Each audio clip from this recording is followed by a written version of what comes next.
우리가 계속해서 마태복음에 있는 내용들의 이야기의 순서를 따라서 나누고 있는데 계속해서 주목할 수 있는 부르심에 대한 이야기들이 있다는 게 참 재밌고요. 구약에서는 인물들 중심으로 어떻게 하나님께서 부르셨는지에 대해서 나누고 있습니다. 여러분 이 내용들을 잘 기록하셔서 이렇게 또 마음에 새기셔서 내 인생을 향한 하나님의 소명과 부르심이 무엇인지 발견하고 깨닫고 하나님이 주신 이 소명은 내 인생을 올인해도 괜찮겠다라는 확신과 기쁨과 즐거움으로 여러분들의 삶을 살아낼 수 있기를 소망합니다. 소명의식이 없는 인생은 참 재미가 없어요. 제가 저희 아내가 템 선교에 있을 때 제가 그때 수련회 때 참석했는데 딱 앞에 있더라고요. 그 선교회가 교사 선교회인데 하나님이 우리를 교사로 부르셨다. 저는 목사인데도 그걸 보는데 사람들이 모든 교사들이 모여가지고 그곳에서 하나님 예배하고 하나님 나를 교사로 부르셨다라고 고백할 때 참 멋있어 보이더라고요. 여러분 소명의식은 그 사람의 인생과 삶을 진짜 가치 있게 만듭니다. 왜냐하면 돈으로 다 설명하지 못하거든요. 삶을. 왜냐하면 명예로 또 다 설명할 수가 없습니다. 쾌락으로 다 설명할 수 없고요. 내가 가지고 싶어하는 소유욕으로 다 설명할 수 없는 거죠. 인생에 대해서 진짜 중요한 기준과 근본적인 삶의 가치가 있는데 그것은 바로 소명의식이라는 겁니다. 그럼 누군가는 국가로부터의 소명의식이 있겠죠. 누군가는 자기가 존경하는 사람에 대한 소명의식이 있을 겁니다.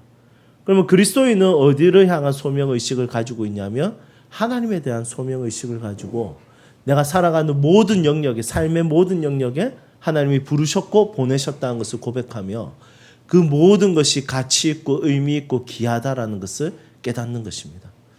여러분 하나님께서 여러분들을 이 세움교회로 부르셨습니다. 여러분 이 소명의 가치를 느끼십니까? 하나님께서 여러분들의 가정에 여러분들을 아비와 어미와 자녀와 부모로 여러분들을 부르셨습니다. 그것에 대한 기쁨과 가치가 있습니까?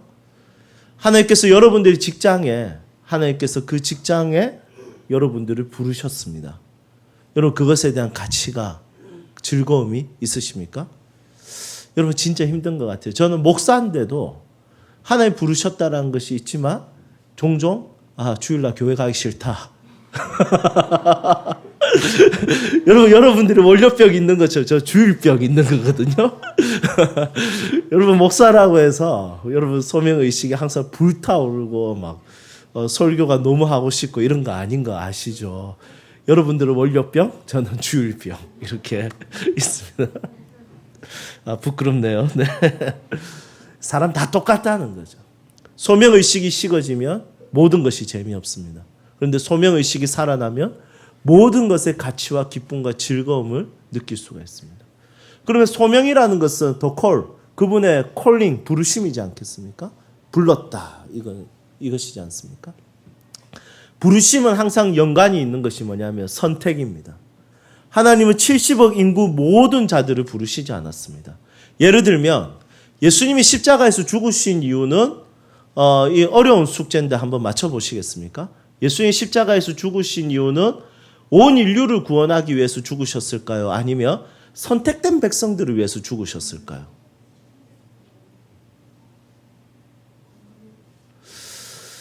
자, 이럴 때는 우리가 또 한번 손을 들어봐야 되겠죠. 예. 자, 하나님은 온 인류를 위해서 십자가에 못 박혀 죽으셨다. 구원하기 위해서. 예, 좋습니다. 예수님이죠. 예수님께서 선택된 백성들을 위해서 십자가에서 죽으셨다. 네. 손 안 드신 분들은 지혜로우신 거죠. 청교도 신학자 존 오웬 목사님은 어떤 이야기를 했냐면 만약에 예수님께서 온 인류를 구원하기 위해서 죽으셨다면 예수님은 구원 사역이 실패했다는 거예요. 왜냐하면 온 인류를 구원하기 위해서 죽으셨다면 온 인류가 예수님 믿어야 되는데 그렇지 않다는 거예요. 그러면 예수님의 구원 사역은 실패라는 거예요. 그렇지만 예수님께서 선택된 백성들을 위해서 죽으셨다라고 했을 때 여러분 이것은 그분의 구원 사역이 완성이 되는 거예요. 예수님은 분명한 목적이 있어요. 자기 백성을 구원할 목적이 있으셨던 거예요. 여러분 이 말은 뭐냐면 선택이 있다는 거예요. 선택. 아니 예수님 사랑이라면서요. 왜 선택을 그렇게 한정짓게 하세요? 라고 이야기할 수도 있어요. 그런데 예수님께서는 사랑이시지만 그 사랑은 선택된 백성들을 위한 사랑이에요. 여러분 이것을 어떻게 보면 예수님 너무하네 이렇게 생각할 수도 있어요. 그렇지만 교리적으로 신학적으로 봤을 때 여러분 무엇을 생각해야 되냐면 선택된 나를 향한 예수님의 사랑과 가치에 감사할 수 있어야 되는 거예요. 조금 더 설명해 보겠습니다. 예술의 기법 중에 레디메이드라는 기법 여러분 아실지 모르겠습니다. 아실 것 같아요. 제가 한번 SNS에 글도 한번 올렸었는데 대표적인 게 마르셀 디샹 여러분 아시죠? 그 남자 소변기 하나 갖다 놓고 그 사인해 가지고 거기다가 제목을 붙입니다. 샘.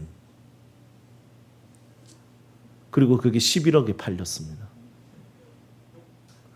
여러분 그 소변기가 막 깨끗하지도 않았어요. 여러분 이것은 예술가가 뭔가 특정한 뭔가를 해서 그것이 작품이 된 것이 아니라 예술가가 선택을 했다는 것 자체가 작품이 된 거예요. 그러니까 레디메이드 같은 경우는 선택의 예술성인 거예요. 선택했다. 여러분 저는 이것을 생각할 때마다 하나님의 선택에 대해서 생각을 하게 됩니다. 하나님께서 우리를 레디메이드 하신 거예요. 하나님은 그것을 선택할 때 그냥 아무 생각 없이 선택한 것이 아니에요. 그리고 레디메이드의 기본적인 가치가 뭐냐면 기성품 중에 선택하는 거예요. 그러니까 남자 소변기가 똑같은 것들이 엄청 많은데 그 중에 하나를 선택한 거예요. 여러분 마찬가지로 어떻게 보면 인간이라는 게 기성품이지 않겠습니까? 70억 거의 80억 다 돼가는 인구 중에 한 사람이라는 나의 가치와 의미가 어디에 있겠습니까? 여러분 그렇게 생각했을 때는 어떻게 보면 하나님께서 어떤 목적으로 어떤 이유로 우리를 선택하셨는지 모르겠습니다. 하지만 하나님의 입장에서는 그 선택은 굉장히 그분의 지혜와 그분의 가지고 있는 감성과 의지를 가지고 신중하게 가치 있게 후회 없는 선택을 하셨다는 것이죠.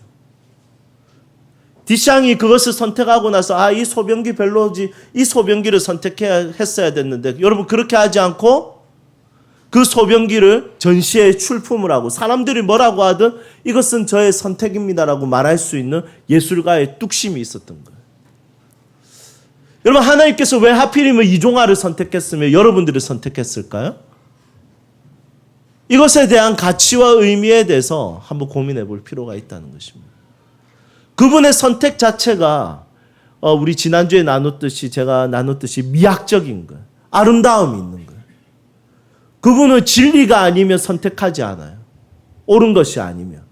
그분의 선택에는 옳음이 있어요. 진, 선. 그분의 선택에는 착함이 있어요. 선함이 있어요. 굿이 있어요. 미. 그분의 선택은 아름다움 자체가 있어요. 한결아 좀 바로 앉아라. 그래. 그 정도만 하지 않았지? 다리를 너무 벌려가지고 예배 드려줘서 고마워. 예, 자꾸 자기는 하나님 안 믿는다고. 이번 주에 아프다 하길래 제가 그러면 기도하자. 그러면 안 아파질 거야. 이러니까 저는 하나님 안 믿기 때문에 기도 안 하고 아플랍니다. 이러더라고요. 주여.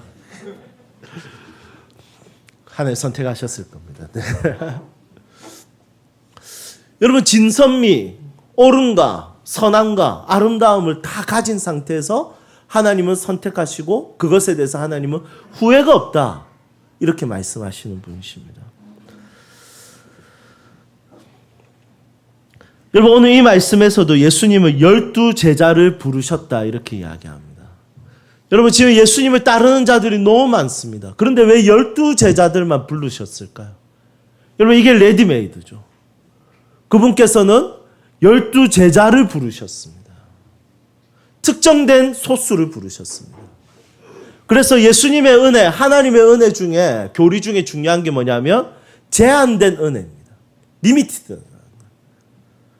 이것이 완전히 열려 있는 것이 아니라 제한된 하나님의 은혜가 있다는 것입니다. 제한되어 있다는 것은 집중한다는 거예요. 제한되어 있다는 것은 포기하지 않겠다는 거예요. 제한되어 있다는 것은 후회가 없다는 거예요. 예수님께서 제안하셨다는 것은 12명에게 집중하기 시작한 거예요. 그 12명과 함께 먹고 함께 마시며 함께 즐기며 함께 지내며 그들을 키우고 그들을 성장시키며 그분께서 그들에게 집중하신 거예요. 12제자를 부르셨다는 것은 다른 사람들, 수많은 똑똑한 사람들, 수많은 사람들이 있지만 그들보다 이 12명에게 집중하겠다는, 사랑을 붓겠다는 거예요. 여러분, 예수님은 지금도 우리를 부르셔서 이 자리에 불러주셨습니다. 그 의미는 집중하시겠다는 거예요. 사랑하겠다는 거예요. 후회 없이 우리를 사용하시겠다는 겁니다. 이것이 바로 예수님이 우리를 부르신 첫 번째 제한된 부르심이라는 것입니다. 여러분, 조금 아쉽지 않습니까? 조금만 열어주시면 다 같이 믿으면 얼마나 좋겠습니까? 80억 인구가. 그런데 이렇게 제한되어 있는 이 은혜에 참 아쉬움이 있습니다. 항상. 그렇지만 그분의 방식은 틀리지 않습니다. 왜냐하면 그분은 진리이시며 선이시며 항상 아름다우시기 때문입니다. 분명한 목적과 이유가 있습니다. 그분의 목적은 틀리지 않습니다. 정확합니다. 그리고 그 목적은 반드시 이루시는 분이십니다. 12제자를 세웠을 때 전부 다 실패할 거라고 생각했습니다.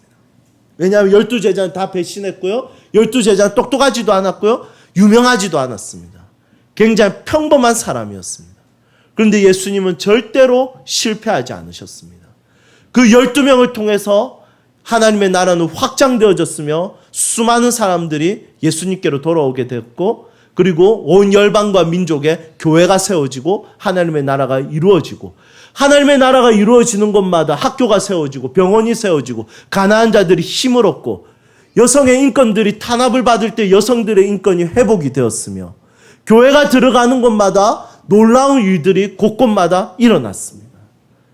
12명으로 시작되었지만 온 지구에, 온 열방에 영향력을 미쳤습니다. 여러분, 이것이 가치이며 이것이 의미였습니다.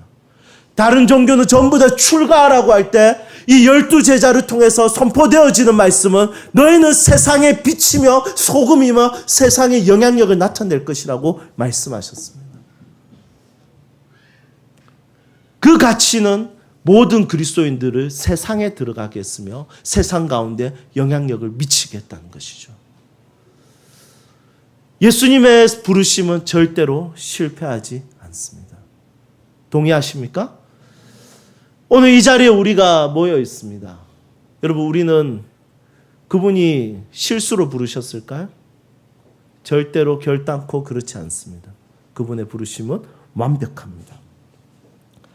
두 번째로 예수님께서 이 12제자를 동력자로 부르셨습니다.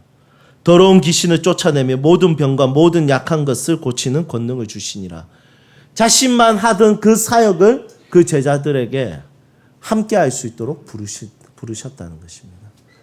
예수님, 하나님 혼자 신비적인 능력으로 다 하실 수 있지만 항상 예수님의 방식은 하나님의 사람들을 직접 세우셔서 그 사람을 통해서 일하시는 것이죠.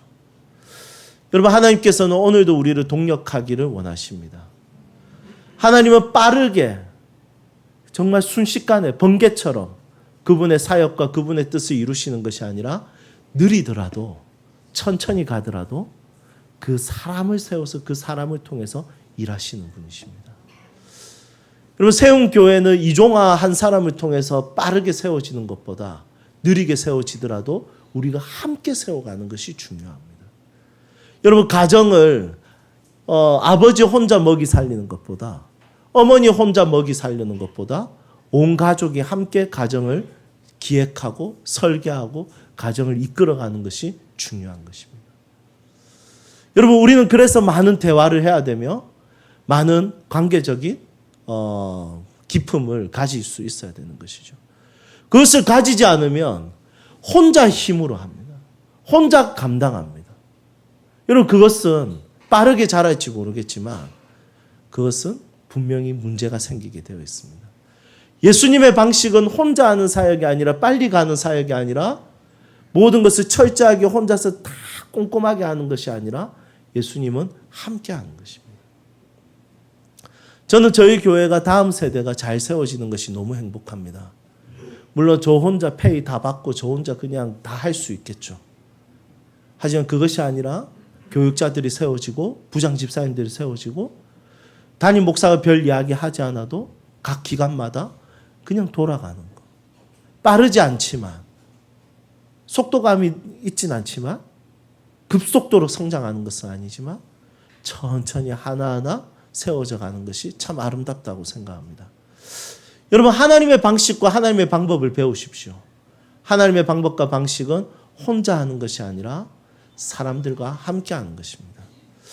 요즘 저희 세움학교 아이들과 사회 시간에 사시 스킬즈에 대해서 배우고 있습니다. 한결 한번 해볼까? 안 할래? 크리에이티브, 그리고 크리티컬 띵킹, 그리고 커뮤니케이션, 콜라보레이션, 이 네 가지 C, 스킬, 기술에 대해서 같이 공부하고 있습니다.